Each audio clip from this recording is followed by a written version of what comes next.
మాకు మళ్ళీ చెప్తానమ్మా, వీళ్ళందరూ ఒకటే.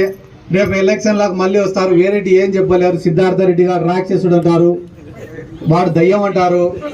ఇవన్నీ చెప్పి మళ్ళీ ఏదో మిమ్మల్ని అడుక్కోనికి వస్తారు. వచ్చినప్పుడు ఒక మాట అడగండి, సార్ మేము ఎవరిని అడుక్కోకుండా మాకు జగన్ ఇంత సాయం చేసినాడు కదా, మీకు 5 సంవత్సరాల అధికారం ఇచ్చినప్పుడు మీరు ఎందుకు మాకు చేయలేకపోయినారు సార్ అని ఒక్క మాట అడిగిన తర్వాత నేను వెళ్ళిపోతా. నాకు మళ్ళీ పని ఉంది.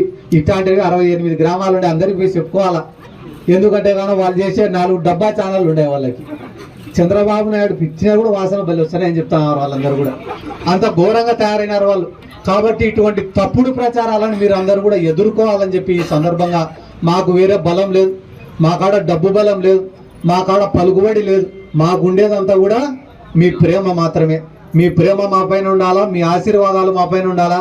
ఎందుకంటే చాలా బాధ అవుతుందన్న, చిన్న వయసు అయినా కూడా వీళ్ళు నా పైన మాట్లాడే మాటలు చూస్తే చాలా బాధ. ఎందుకంటే కన్నా వైఎస్ఆర్ కాంగ్రెస్ పార్టీ అధికారంలోకి వచ్చినాక కేవలం ఒక 5 నుంచి 10 కార్యక్రమాలకు మాత్రమే హాజరైనాడు. నేను 5 నుంచి 10 కార్యక్రమాలకు మాత్రమే. అది కూడా అనిల్ యాదవ్ గారిని పిలుచుకొని నాగలుటికి వచ్చిన, మినిస్టర్ ఆర్కే రోజా గారిని పిలుచుకొని నందికొట్కూరుకు వచ్చిన, ఇంకొక 5 కార్యక్రమాల నుంచి 10. అంతకుమించి ఒక్క కార్యక్రమానికి, ఒక్క ప్రభుత్వ కార్యక్రమానికి కూడా నేను హాజరు కాలే. ఆ 5 కార్యక్రమాలకు కూడా శిలాఫలకం పైన ఎమ్మెల్యే గారి పేరు పెట్టినారు, ఎమ్మెల్యే గారికి ఆహ్వానం పంపించినారు. అయినా కూడా నియోజకవర్గంలో, రాష్ట్రంలో ఏం ప్రచారం అన్నా, దళిత ఎమ్మెల్యేకు సిద్ధార్థ రెడ్డి అవమానం చేశాడని చెప్పి వీళ్ళ ప్రచారం. 500 నుంచి 1000 కార్యక్రమాలు చెప్తే 10 కార్యక్రమాలు. వాటికి కూడా నేను ఎందుకు హాజరైనా తెలుసా?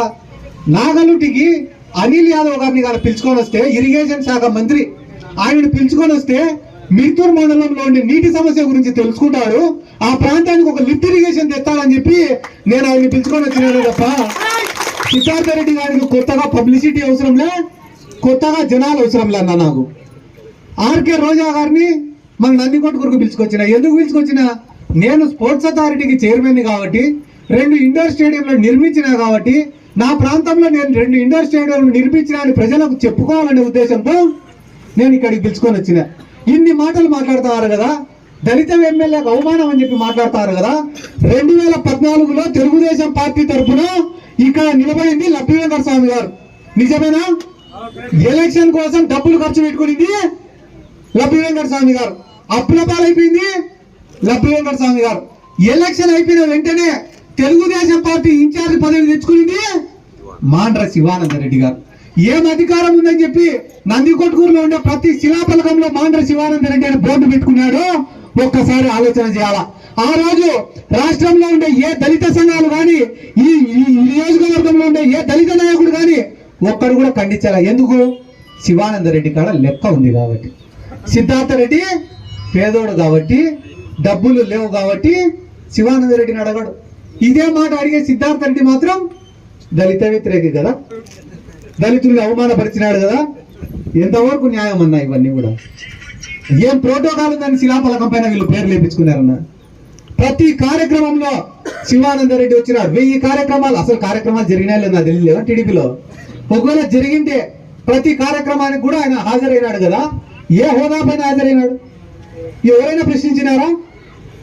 కేవలం నందికొట్కూరులో సిద్ధార్థ రెడ్డిని ఉండనీయకూడదు, ఏ గ్రామంలో తిరగకూడదు, ప్రజల్ని కలసకూడదు, ఇట్లా అవమానపరుస్తా అంటే, రోజుకు 10 మంది తిరుగుతా అంటే ఏదో ఒక రోజు రాజకీయం సాధించుకొని పోతాడు.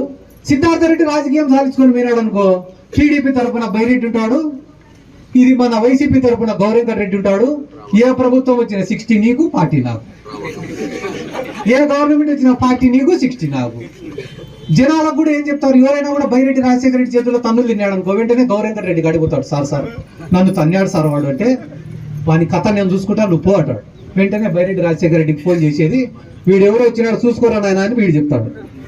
ఇట్లా లోపాయకార ఒప్పందాలు, చీకటి రాజకీయాలు అన్ని కూడా నందికొట్కూరులో ముగిసిపోయినాయి. ఈ రోజు పేదవాడు సంతోషంగా ఉన్నాడు. కొట్లాటలు లేవు, ఫ్యాక్షన్లు లేవు, గొడవలు లేవు, హత్యలు లేవు, ఏం లేవు.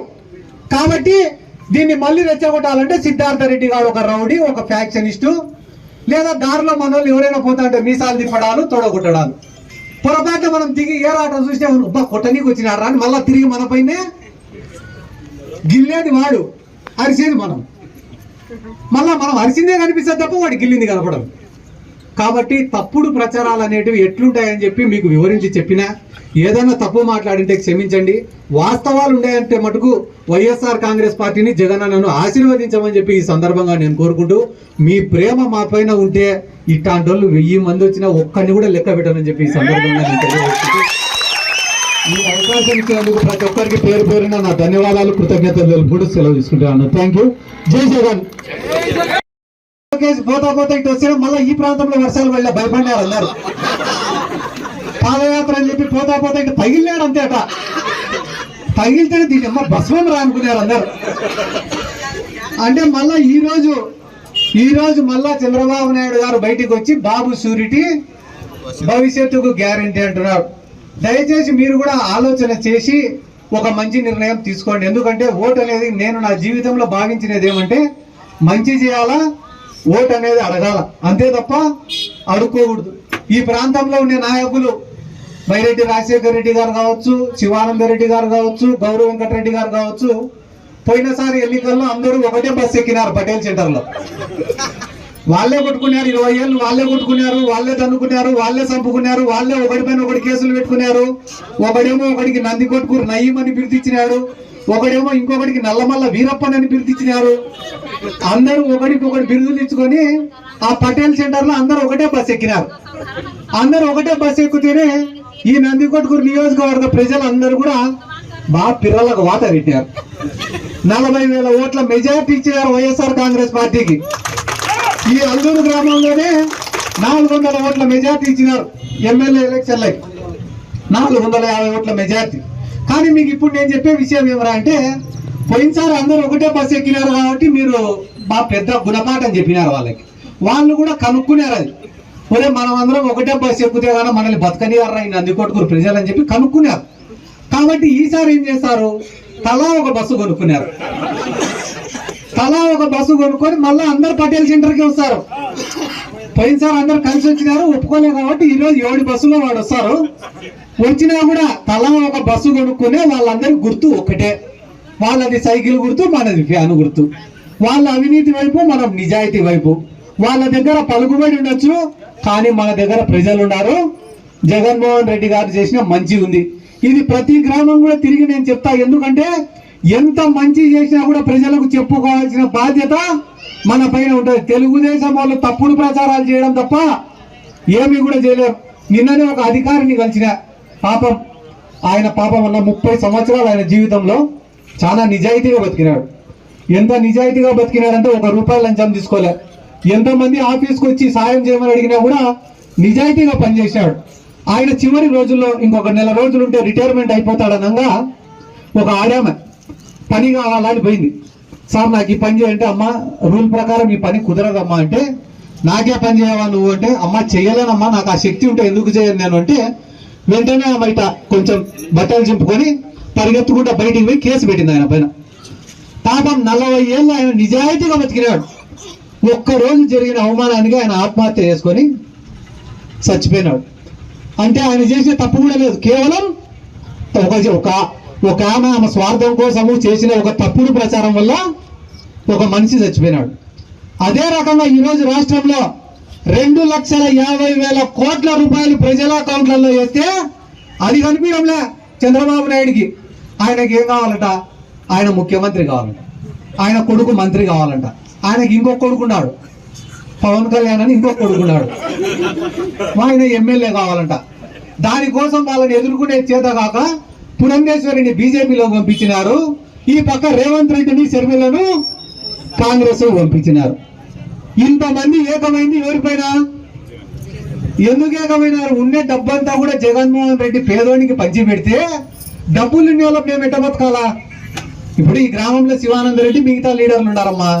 టీడీపీ గవర్నమెంట్ ఉన్నప్పుడు నీరు చెట్టు చేసుకొని డబ్బులు తిన్నారు, పుష్కరాల వర్కులు చేసుకొని డబ్బులు తిన్నారు, ఇంటి పట్టాలో లేకుంటే ఇల్లు ఇప్పిస్తామని డబ్బులు తిన్నారు, జన్మభూమి కమిటీల పేరిట డబ్బులు తిన్నారు. ఇప్పుడు జగన్మోహన్ రెడ్డి వచ్చిన తర్వాత ఇంకా వాళ్ళతో ఏం పని ఉంది? మీకు మాతోనే పనిలే. ఇప్పుడు మేము వైసీపీ వాళ్ళం, మాతోనే మీకు పని లేకుండా అన్ని అందుతానప్పుడు ఇంకా శివానంద రెడ్డిని ఎవరు పలకరిస్తారు? మిగతా నాయకులు ఎవరు పలకరిస్తారు? కాబట్టి జనాలు మా దగ్గరికి ఎవరు రావడం లేదే, మేము చెప్పింది ఎవరు వినడం లేదే. కనీసం మేము దారిలో నడుచుకుంటూ పోతా అంటే ఒక నమస్తే కూడా పెట్టడం లేదే అనే బాధతో జనాలు మళ్ళీ మాకు భయపడాలన్నా, జనాలు మళ్ళీ మేము చెప్పింది వినాలన్నా, జనాలు మళ్ళీ మా ముందర చేతులు కట్టుకొని నిలబడాలన్నా ఖచ్చితంగా జగన్మోహన్ రెడ్డి ఓడగొట్టాలనే ఉద్దేశంతో వాళ్ళు ఉన్నారు. నేను కూడా జగన్ సార్ అడిగిన, సార్ ఇంతమంది ఒక్కటైతున్నారు ఏంది సార్ మన పరిస్థితి అంటే, గ్రామానికి తెలుగుదేశం వాడు కానీ శివానంద రెడ్డి లాంటి వాళ్ళు కానీ 5 మందో 10 మందో ఉంటారు.